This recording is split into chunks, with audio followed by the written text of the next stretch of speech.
桜湖は閉めてます。まあ前からですけど、はい。まあね、やっぱりここの家賃とかが大変なんでしょうね。んで、日本人客が減ったいうのもあるんやと思います。そういう風にちょっと影響が出てきてますね。まあ前からですけど、まあ最近はそんな悪いニュースないんで、治安は改善へ向かっていってるんじゃないでしょうか。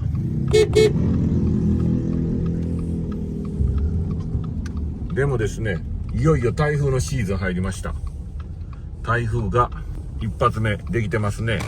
いよいよ台風シーズンスタート。今日なんかフィリピンの気象庁の予想では、今年は19の台風が発生するということらしいです。そういう予想だそうです。ということはもうなんていうかな、1週間2週間に1回ずつぐらい発生するんじゃないですか。だからこれからフライト取るのはちょっとリスクがありますね。でもこれしょうがないですからね。まあいよいよそういうことで台風シーズン入りました。まあただでさえね、ほんま強盗事件で人が減ってんのに、まあここへまた台風シーズン入っちゃうんで、もまた次の影響が出てきてるんですけど、まあもうちょっと良い傾向のニュースが流れないかと期待してます。そういうことによって結局大型投資がね、日系企業が出てくるなんかの大型投資がなくなると、本当にこれいろいろ他の日系企業にも影響出てきますしね。で最終的にはそのサービス業されてるレストランや飲食業の人にも影響出ますし、まあいいこと何一つないんで、まあ早くまだ治安が良かった頃に戻ってほしいです。まああとですね、居酒屋小次郎さんの方にね入ったいうニュース ありましたけど、あれ動画の方は実はその当日の夜にはもう入ってたんですけど、まあちょっとあまりに影響大きいんで出すのは控えてました。まあやっぱ入り方がおかしいんで、やっぱりその日本人の行動を知り尽くした連中がまあ裏でいるいうのは明らかで、やっぱりそれはまあどなたかねFacebook の方でも書かれてましたけど、まあ元ドライバーのネットワークなりなんなり、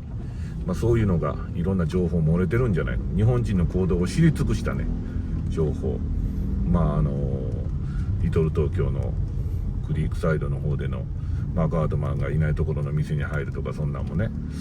大体おかしいんでね、普通のフィリピンの人はそんなことまで知りませんからね。やっぱり情報が漏れてるいうのもあると思う。動きが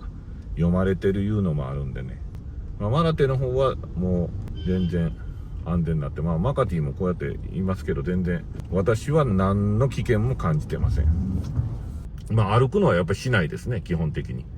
もうそれは昔から当たり前の話で、それは多分その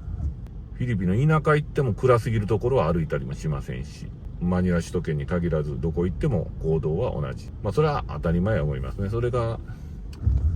隙を見せると良くないと思います。なんでこれ進まへん。昼間で人通りがあるところとかは全然歩いてて大丈夫で、夜でも人通り多いとこは全然大丈夫ですしね。今度はロスの方行くんですけど、